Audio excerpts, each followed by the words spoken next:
looking through my old videos and I was like, wow, 2 years ago, everyone thought this joint was dying? I mean, my man.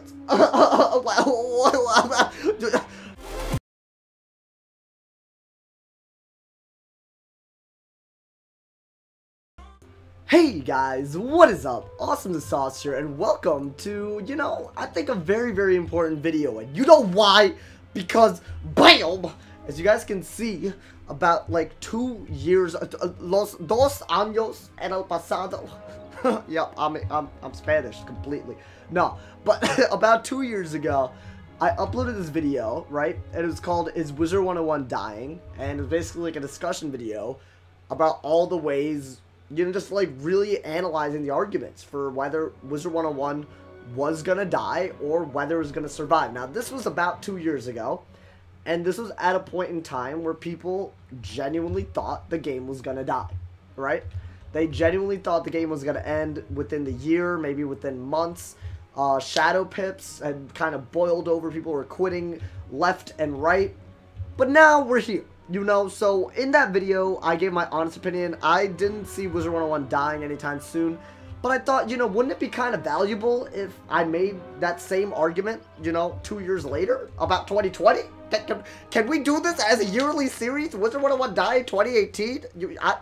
I don't, I'm being stupid, but let's talk about it. Why not, my mans? So basically, guys, before...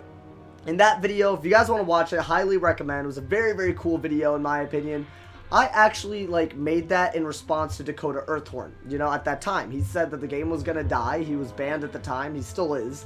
And, I mean, I'm sure we've settled our differences, but now I feel like there are other problems, and there's a reason why I want to make this video now. There's a very, very important reason. So let's kind of discuss why people might think that Wizard101 is dying. Now, before I give my opinion, I'm going to talk about why, in many, many ways, this game is lower in potential than it was before. All right, come on, man, we're not lying right here. We're gonna be hella objective about this. All right.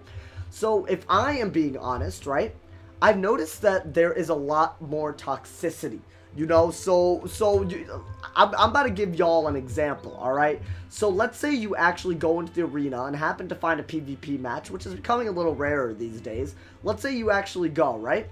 I think it's pretty hard to find a match where there aren't just a bunch of people being completely toxic to each other. And I've noticed that this becomes a much, much bigger problem as ranks go up. Now, we'll see. Maybe this is a problem in this match, but, it might be a problem in another match. Let's see what people are generally saying. Maybe they're just watching. Maybe they'll say some things. We'll see, my mans. We'll see.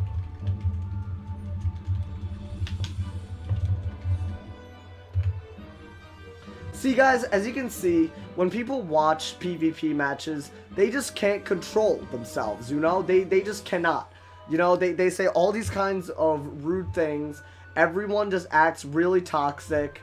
And, it's a serious problem. I think, there's just too many people that are just so toxic that, it really, really ruins the environment in the game, I think what we should do is permanently ban all these people and focus on making this community as positive as possible. Now, if you didn't get the joke...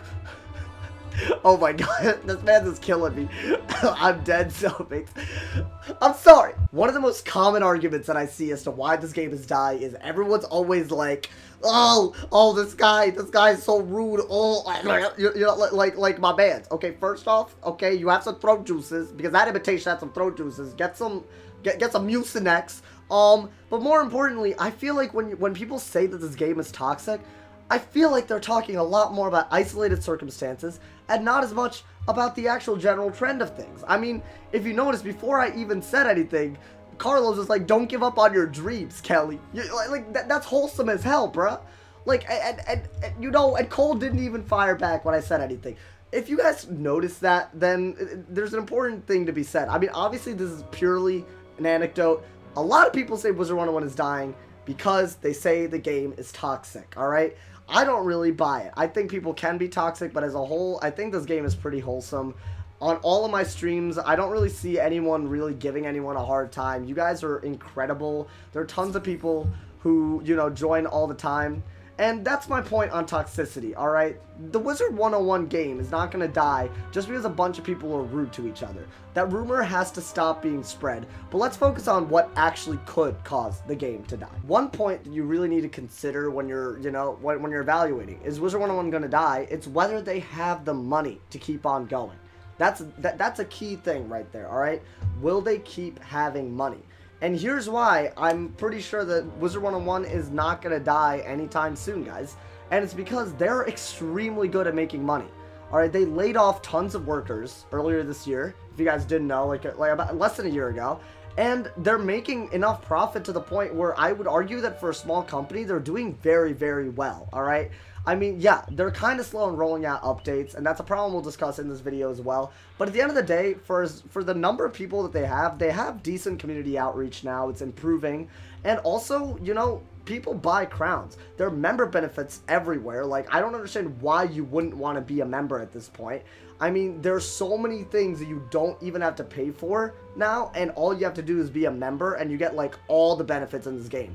I'm convinced that most people have memberships in this game, and if they don't, maybe I'm just wrong. I don't think there's a real statistic you can pull out on this, but they're incentivizing you to pay monthly in this game more than any other game I've ever seen. Now, is it greasy? It is, alright? But the idea of having, like, double pet hatch, the double pet experience, or double gardening benefits, like that kind of thing, that really changes how well you can play this game.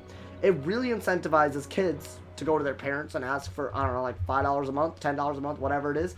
Or if you're just, not a kid, I don't even know what I qualify myself as. It's just that I don't mind paying that much for the benefits it gives me. So at the end of the day, I don't think their money is going down anytime soon. There's people who buy crowns all the time. I know them personally. I'm sure you guys know that one person on your friends list who has tons of crowns.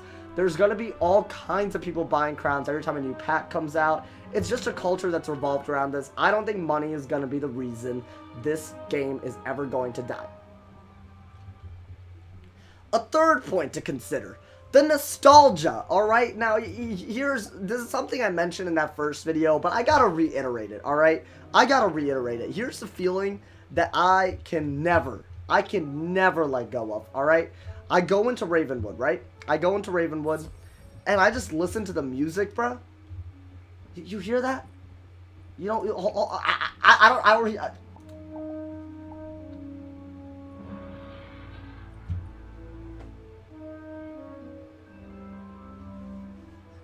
I don't think anyone can honestly hear this music and not just get hit by that rush of nostalgia when they first discovered this game because someone accidentally downloaded it in the computer lab.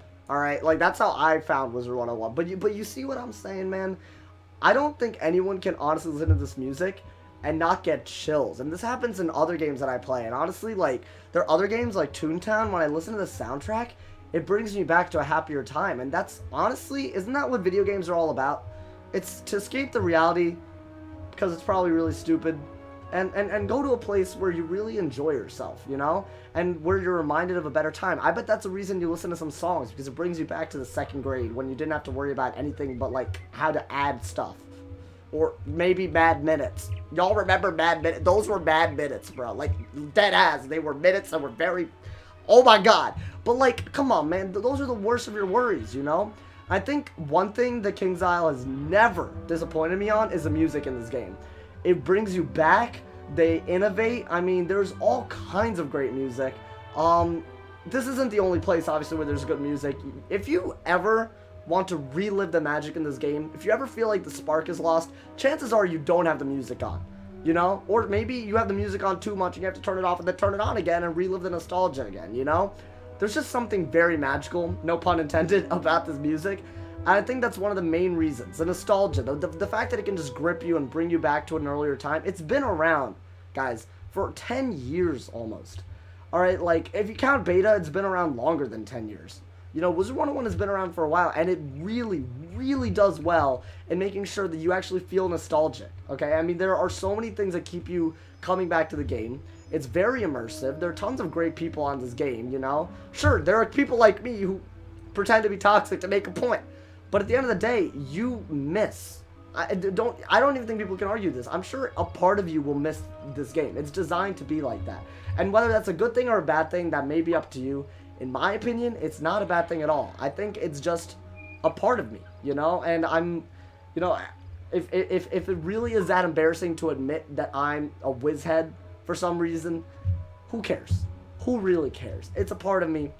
That's all I care about. Now, guys, if you might have noticed, all three of my points so far have been why this game isn't going to die. But I think I'm going to end this video by telling you guys why this game might die, alright? And honestly, there aren't that many ways this game could die, but there are a couple of really big reasons. And I think they're really, really worth discussing. So stay tuned, and once you finish listening to me, leave a comment telling me what you guys think, alright? That's really important to this video. Please do. When it comes to updates, this game has to. And this is a very, very important thing. I've been saying this for a while. It has to make grinding for gear or for items a much harder thing to do. When Darkmoor first came out, that is when this game reached another peak. And we haven't had a dungeon that's challenged us for gear in a really long time. I understand that people are afraid that, you know, with more powerful gear, PvP will become more broken. There's a very simple fix to this, and it's one mechanic, it's health. If you add more health, especially to all the schools, and try to reduce the amount of health differences between the schools, it doesn't matter how OP your stats are going to be. You will last longer. Health is the reason why we are so limited in terms of how we can fight. If you can bridge the gap between, like, I don't know, fires and storms to the rest of the schools in terms of health, and overcome it with gear, like farmable gear that's hard to get, that'll revolutionize max level PvP. It'll bring tons of people back to the game. I think that's a very, very important thing that they have to do. More importantly than that, there has to be another drop in this game that's extremely hard to get, like Amulet of Divine Influence type joints, alright? And that should be like, it should be very overpowered, it should be allowed in PvP, and it should be very hard to get. And it should be a reward for the people who grind, or maybe even the reward for the people who are extremely lucky, but who knows, right? Maybe you can make it a merit-based kind of farming where you automatically get it after running a dungeon 1,000 times.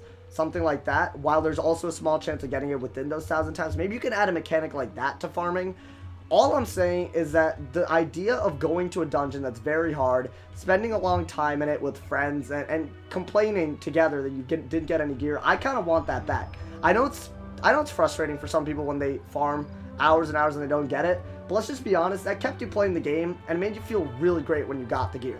I don't think people realize how amazing it feels to farm for something and eventually get it. Like, that feeling, like, I could latch onto that feeling if you really asked me to. And I think that's a beautiful part about this game. People say it's grinding, you know, like, you have to grind a lot, but as long as you make those pieces of gear non-essential, which, honestly, if you have Darkmoor gear, you pretty much have really good gear now.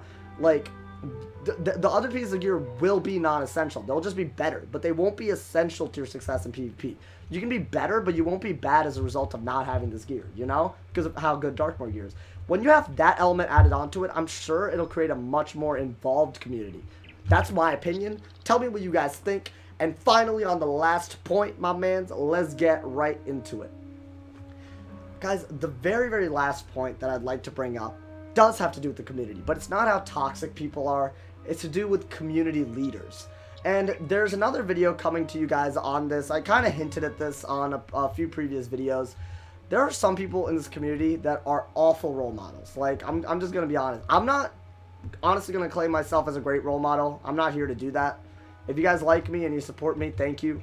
I really appreciate it. You guys mean a lot to me. But there are people who are clearly role models, just to name a few, you know, just to name a few. And if I leave you out of this, it's not because I don't like you. I'm just naming a few, you know? Whether we're talking about Blaze Lifehammer, we're talking about Terra Dawnbreaker, we're talking about Skelemystic, we're talking about, what's her face? Courtney Olivia on Twitch, you know? It's Michael, there's Mega Mikey, obviously, my homie, you know? There's James the Ace, there's, you know, it's Anthony, Jay's back. That's just to name a few. If I missed you, it's not because I don't like you. I just missed you. But FM Sorcerer, sorry, I missed him. I wanted to... But do you guys see what I'm saying? There's so many people in this community that you can choose to support. And then there's some people in this community... And if I didn't name you, that doesn't mean you're on this list. But there's some people in this community that are in it for the wrong reasons. And they are going to give this community a very bad name. I'm just being honest. Now, there's obviously people that have expressed disinterest towards in the past, but I think there are clearly some people in the past on Wiz and right now in Wizard101, whether they're just one or two people, they have a lot of power, guys. They are really, really bad for this community. And I don't normally take such a passionate stance on this, but I feel like for this game to really prosper, you need to build a sense of community. You really do. And what I've seen in the past few days is horrendous. Alright, we're talking about people who stream just for money and viewership and not because they actually like the game. You know, they see Wizard101 as some kind of business operation where they can just, you know, finesse kids out of their money. Like, this one time, a kid stole his dad's credit card and donated a ton of money to me in a non-refundable way. I'm not joking, guys. I didn't sleep well, alright, for a few days. Alright, I don't go to bed any day without wondering whether my actions on a live stream or a video actually did something to someone that affected them negatively.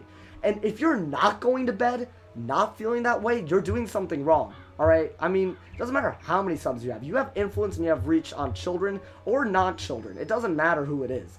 Your audience depends on you, alright? And if you create an example where people just see Wizard101 as a way for streamers or video makers just to make money, that is not the way this game is going to flourish. You gotta make this game fun. If you really enjoy playing this game, portray it as something you actually enjoy doing. It brings more people in. It makes a better community, makes a more tightly knit community, and makes a stronger community. And that's to anyone who wants to follow that advice. But yeah, guys, that's a video for today.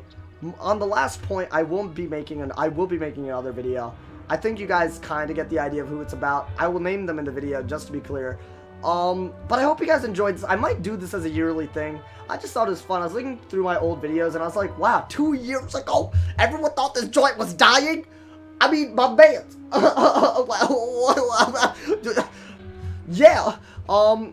So, 2018, that's just as stupid as the others with Wizard101. Thank you guys for all your love and support. If someone hasn't told you you're awesome, they did something wrong. Stay awesome, bruh. Yeah.